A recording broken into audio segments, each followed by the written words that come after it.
महाशिव पुराण 8वें दिन की कथा। महाशिव पुराण की कथा के 8वें दिन शिव भक्तों को भगवान शिव की महिमा, उनके करुणामय स्वरूप और भक्ति के महत्व का अद्भुत वर्णन सुनाया जाता है। इस दिन की कथा मनुष्य को ये सिखाती है कि सच्ची श्रद्धा और भक्ति से भगवान शिव को आसानी से प्रसन्न किया जा सकता है। कथा के अनुसार एक समय की बात है जब एक महान भक्त ने पूरे मन, वचन और कर्म से भगवान शिव की आराधना की।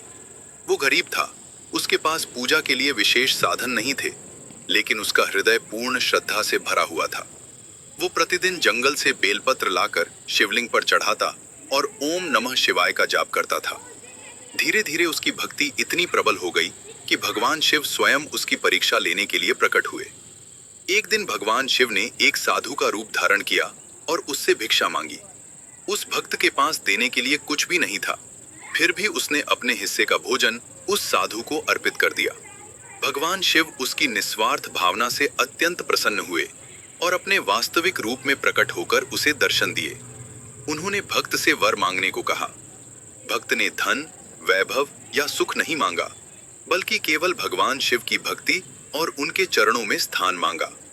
भगवान शिव ने उसे आशीर्वाद दिया कि उसकी भक्ति अमर रहेगी और उसके जीवन के सभी कष्ट दूर हो जाएंगे। साथ ही उसे मोक्ष की प्राप्ति भी होगी। यह देखकर देवता भी आश्चर्यचकित हो गए कि सच्ची भक्ति के आगे भगवान भी स्वयं झुक जाते हैं।